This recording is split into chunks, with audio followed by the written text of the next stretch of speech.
Hi guys, welcome. So this piece is called Torn, and it's all about the feeling of being kind of torn between two sides of yourself. And I think everyone can kind of relate to that feeling. While I was working on it, I kept having these like flashbacks to when I was in school and very particular instances. So for example, when I was asked questions by classmates like, oh, do you feel more black or more white, or oh, you act very white, or you don't seem black at all, stuff like that. And I thought it might be fitting to talk about race today. Bit of a serious topic. I'm not generally a serious person a lot of the time, but I really couldn't think of anything else to talk about, so this is what we're talking about. It's a bit of a touchy subject. People don't really like to talk about it. I think particularly people don't want to talk about it because they don't think that there is still a problem surrounding race, and there's still a lot of stereotypes, a lot of expectations, and just like to let you know, I'm going to be talking about my personal experience. I am white British and black Caribbean, so that's what I'm going to be talking about. So I think people that don't want to talk about racial issues are the people that are not affected by them, i.e. white people. They don't necessarily need to talk about it. They don't experience anything serious related to it, so like they can just not think about it, and they have the privilege of being able to forget about it. The word privilege, I feel like it gets a lot of people's backs up. When someone mentions the term white privilege, I feel like a lot of the time white people get very defensive, as if it's like some kind of insult, and maybe, I don't know why, maybe they feel like they're being called spoiled, or that their accomplishments aren't real, that they're only where they're at in their life because they're white. And I want to make it quite clear that when I'm saying white privilege, it's not an attack. People have all sorts of privileges. If you're born in a first world country, that is a privilege. If you're born into a wealthy family, that's a privilege. If you're more attractive, that's a privilege because people treat you better if you're better looking, like, let's be real. So yeah, being born white is a privilege. You walk through the world differently. When you're white, you are seen as more trustworthy. You're more likely to get loans, you have more representation in the media, and I personally think that I acknowledge the fact that I have a privilege of being born in England, which is a fairly wealthy first world country. I get a lot of opportunities and a lot of things that I wouldn't otherwise get if I lived in a different place. So, like, you should acknowledge that. You should acknowledge that you're lucky like that. You should also acknowledge that because you're white, you might have certain advantages that other people don't have. It's not an insult, it's not an attack, it's just how it is. And I even acknowledge that as someone who has lighter skin, that I have what I like to call light privilege, although apparently even if you are light, you kind of, if you're mixed, you still get dumped in, like grouped in with black people. Like, I'm not saying that's a bad thing, but that's just how it is, so I guess it's not a huge privilege. But I feel like when light-skinned people talk about things and they get angry, they don't seem as aggressive, so I guess that's kind of a privilege there. They don't come off as like this chip on their shoulder, angry black person, whatever. So personally, I think the biggest problem is that people do expect black people to behave differently. It's instilled so young. From like 12, I was having people say that I sound really white and that I act white and that I don't seem black at all. And sometimes they did mean it like a compliment, like they're saying, oh, you sound really like well spoken. And it's really not a compliment, okay? It's not a compliment because you are basically insulting half of my family. Thank you. When you say that I act white as to say that I'm well-mannered or educated or eloquent, you are basically saying that black people are not those things. You're basically saying that black people are kind of thuggish and loud and unruly, and that is not cool. Maybe you don't think that's what you're saying, but that's really what you are saying. And I remember, like, I know now that the questions like, do you feel more black or feel more white?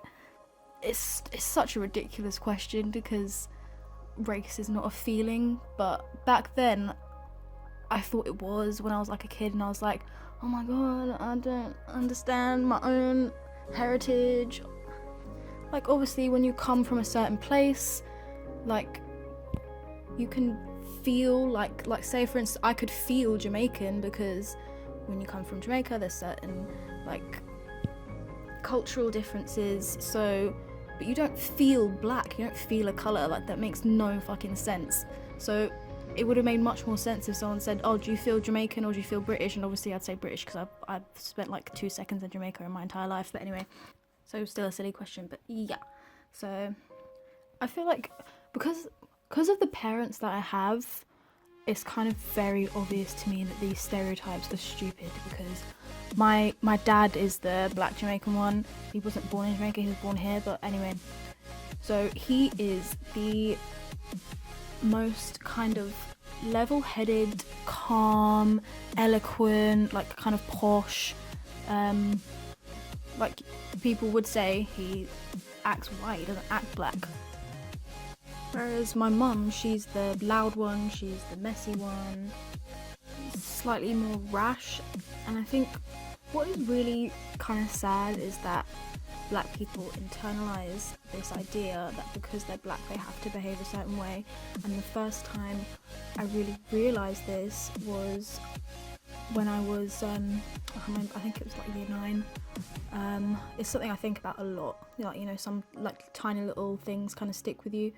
So I was just in class at my table with a group of people, and then this kid comes over, and he's black, and he kind of uses a lot of slang, you know. He's kind of like, oh yeah, wagwan, what you saying, fam?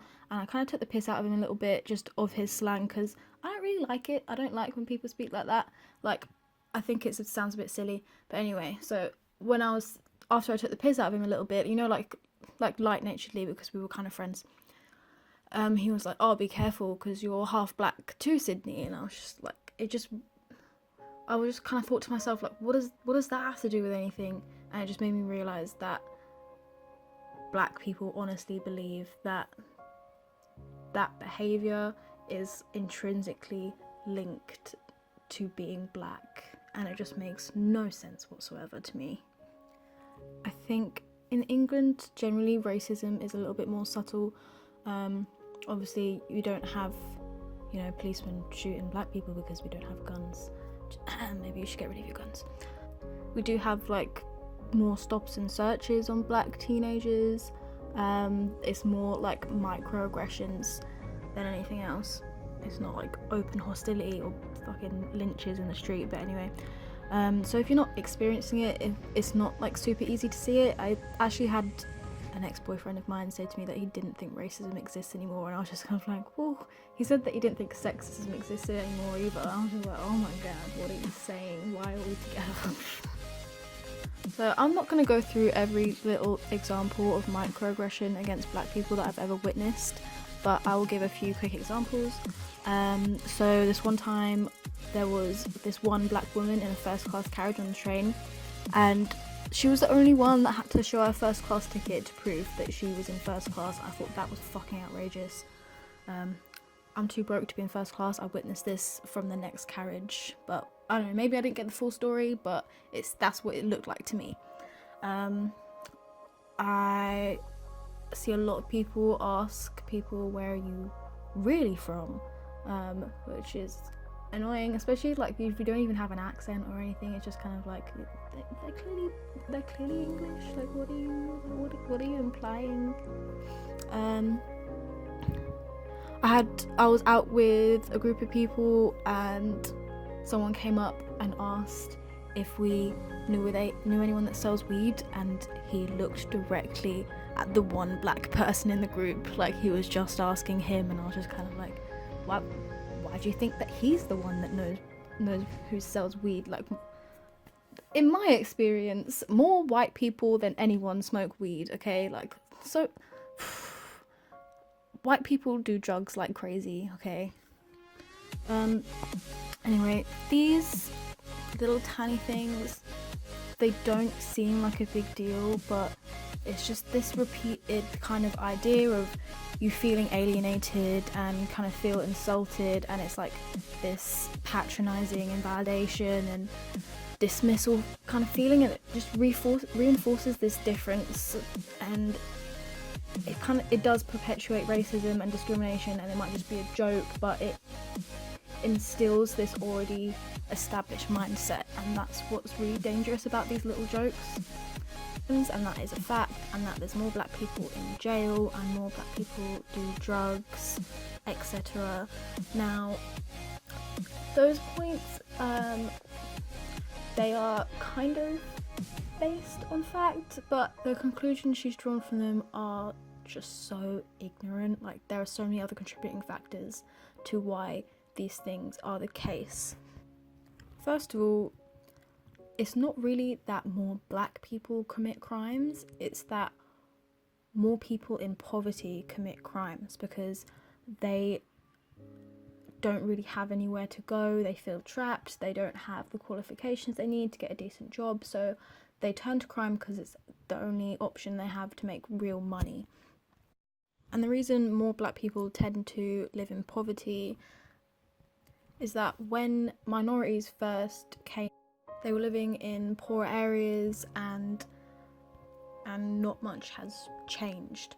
These areas didn't get as much funding, it was harder to get house loans there wasn't any investment in education, and so it is so difficult when you don't have a decent education, you don't have decent opportunities to get out of this cycle of poverty. And it's still true today that black people, it's harder for them to get home loans. So when you're stuck in poverty, yeah, you do turn to crime. So it's not because they're black, it's because they're poor a lot of the time. There's also the case of stop and search. More young black people are stopped in the street, more black people are convicted and they get harsher sentences for the same crimes, which has been shown again and again in the media. And there's also just the case of the self-fulfilling prophecy. When you're told that this is what you are, you're a thug, you're a criminal, you won't amount to anything, that's what you start to believe, that's how you start to act. And it's really sad to kind of see this, like this kind of expectation in children, like just from a young age, and they kind of don't feel like they have the opportunity to grow, they don't feel like they're going to get to this place, so they start acting out, and it's just not fair.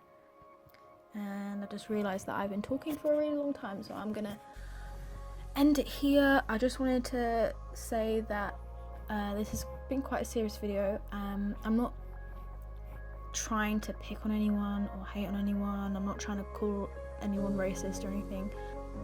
I understand that it's very easy to internalize certain stereotypes, especially if you're surrounded by them, if you've heard rumours about certain groups of people, if you've never spent any time around those people, or if you've like met one or two people and they haven't been that great from a certain group, and then you start to think that a whole group is like that, and you don't get the opportunity to be around them and realise that they are just people and there's good and bad just like everyone else. So bottom line, message of the video, keep an open mind, try not to assume that people are a certain way just from the way they look. I know that's very hard because I do it all the time, I'm very judgmental, so I kind of really can't chat, but yeah, so I'm off now, see you later.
you.